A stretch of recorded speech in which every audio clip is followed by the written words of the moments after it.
Hello guys, welcome back to my channel. কেমন আছো তোমরা সবাই? আশা করছি ভীষণ ভালো আছো। ভগবানের কাছে প্রার্থনা করি তোমরা সবসময় খুব ভালো থেকো। তো আজকে চলে এসে আরও একটা নতুন ব্লগ নিয়ে, একদম ছোট্টখাট্টো মিনি ব্লগ যেটাকে বলা হয়। তো দেখো, ফার্স্টেই বাইরে এসে গেছি, বাইরে এসে দাঁড়িয়ে আছি যে দিদির নাকি পার্সেল আসছে একটা বড় গাড়ি করে। প্রথমে তো বুঝতেই পারছিলাম না, আর ও নিজেও আমাদেরকে বলেনি যে সারপ্রাইজ করছে যে একটা জিনিস এসছে। কী এসছে সেটা তো বল না, কিছুতেই বললো না। যে চল বাইরে ভিডিও করবি চল। আমি ঠিক আছে। তো এত বড় গাড়িতে প্রায় অনেকবারই এসছে এরকম গাড়িতে বড় বড় পার্সেল, কিন্তু সেগুলো সব জানা ছিল, কিন্তু এটা জানা ছিল না যে কি এসছে এর মধ্যে।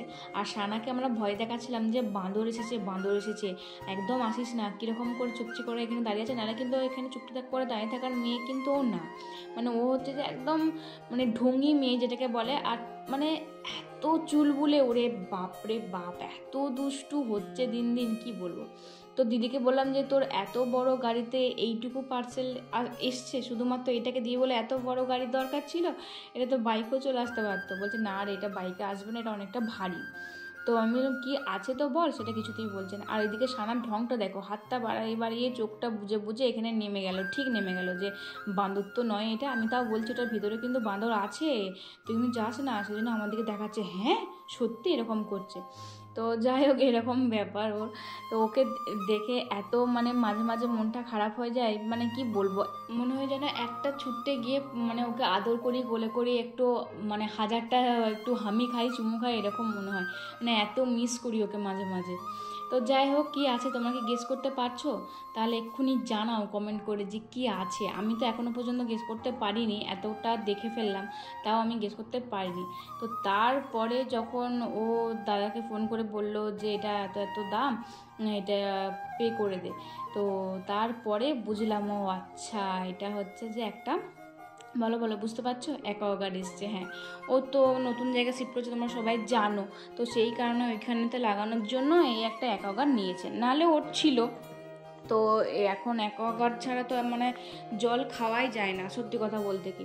তো এটা ও নিয়েছে, কেমন হয়েছে তোমরা কিন্তু জানিও। আর এদিকে আকাশ তো সব সময় মেঘ ধরেই আছে আকাশে, আর বৃষ্টি যখন তখন নেমে যাচ্ছে। এই 5 মিনিট রৌদ্র, 5 মিনিট পরে আবার বৃষ্টি, এরকম ছাদ থেকে যাও আবার ধরপর করে ছাদ থেকে নিয়ে এসো, এরকম ব্যাপার। আর বর্ষাকালে সবারই বাড়ির যা অবস্থা থাকে আর কিছু বলার নেই।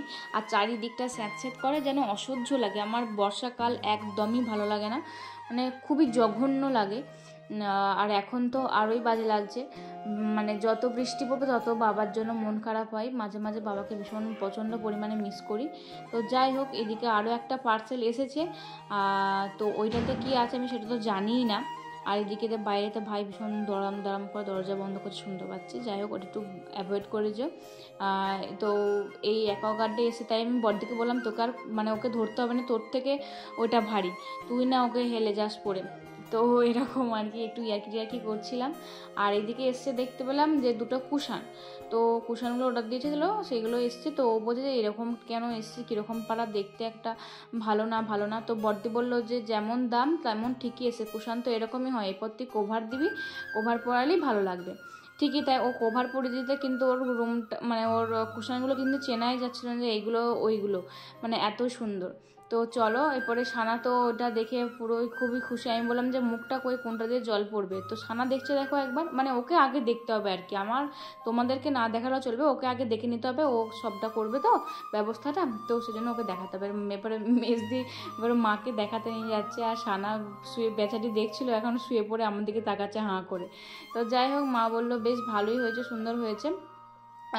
আমরা যদি এখন কিনতাম ভালো হতো, আগেকারেরগুলো কীরকম ছিল, এখন এগুলো যত নতুন দিন যাচ্ছে নতুন বেরোচ্ছে, এরকমই যা। কিন্তু আগেকারের জিনিসের যা দাম, যে যা কোয়ালিটি, তো সেগুলো এখনকার যুগে মনে হয় পাওয়া যায় না, আমার মনে হয়। তো আমাদের সেই কোন 80 আমলে লাগিয়েছে, আমাদের গিজার, ইনভার্টার, তারপর তোমার ওই অ্যাকোয়াগার্ড সব একদম ঠিকঠাক আছে, ওপর নিচ সব কিছু একদম ঠিকঠাক আছে। তাই বলছি এখনকার যুগের হলে এখন 10 বার চেঞ্জ করতে হতো। তো যাই হোক এরকমই আর কি। তো এগুলো সব নিয়ে গল্প টল্প হচ্ছিল। তারপরে সন্ধ্যাবেলা হয়ে গেল। আজকে সেরকম আর কিছু খেতে ফেতে ইচ্ছে করছিল না, খিদে ফিদে কিছু ছিল না, বা হয়তো ছিল, আমি এই মুহূর্তে মনে নেই। অনেক দিন আগেকারের ব্লগ, যেগুলো আমি এখনও পোস্ট করা হয়নি তোমাদের সাথে, আজকে এখন পোস্ট করছি একটু একটু করে সময় পেয়ে, ভয়েস দিয়ে এডিট করে যেটুকু পারছি আর কি। তো ভুলেই গেছি কি খেয়েছি না খেয়েছি, মানে কি করেছি। তো দেখলাম যে এইটুকুই ব্লগ করা আছে। মেজদের ওদিকে মানে একটু ছবি আঁকছে, কারণ ওখানে দেয়ালের রঙটা না উঠে গেছিলো জানো তো, সেই চিটগুলো লাগাচ্ছিল। সেই চিটগুলো হয় না, সানা শোবে বলে মশারি লাগানোর জন্য চিট লাগাচ্ছিল। তো চিটগুলো এবারে মানে দেয়ালটা এতটাই স্মুথ যে চিটটা উঠে চলে এসছে। তো সেই জন্য হয়নি, সেই জন্য চিট সহ রঙটাও উঠে চলে এসছে, ওইটুকু খুব মানে বিচ্ছিরি হয়ে গেছিলো। সেই জন্য মা বললো ওখানটায় তুই সমু কিছু একটা এঁকে দে। তো একটা মেয়ে একটা সুন্দর করে এঁকে দিচ্ছিল। তো এটাই যা। আর এদিকে সানাবুড়ির ড্রেস চেঞ্জ হয়ে গেছে, বুঝতে পারছো, কারণ বিছানাতে উনি টয়লেট করে দিয়েছেন। নাহলে সব সময় বলে ও টয়লেট পেলেই ও পটি বক্স যেটা থাকে ওখানে ছুটতে চলে যায়, নিয়ে ও আমাদের কাছে নিয়ে চলে আসে, বলতেও পারে মোটামুটি। কিন্তু সেদিনে কি হয়েছিল কে জানে, অনেকক্ষণ ধরেই বলছিল, আমরা হয়তো অতটা খেয়ালও করিনি। আর ওর নিজের নিচে নেমে এসেও দেখায়নি, আর আমরা বিছানাটা করে দিয়েছিল, নিয়ে আবার বিছানা চেঞ্জ করতে হলো। মা বলছে দাঁড়া তোকে পিটোচ্ছি আমি, এই বর্ষাকালেতে তুই আমার বিছানা ভিজোতে এসছিস, গন্ধে ভূত পালাবে এখন। আর এদিকে ভাই দেখছি যে পনিরের তরকারি বানিয়েছে, পনিরের একটা মাখো মাখো করে পনিরের রেজালা বা কিছু একটা বানিয়েছিল, এত সুন্দর এত টেস্টি হয়েছিল, মানে কি বলবো। আমি বড়দিকে বললাম তুই সবটা খেয়ে নিলে আমাকে একটু দে, আমি বললাম একটুখানি নুনটা লাগবে। তো এইটুকুই যা। আর ও করেছিল পোলাও।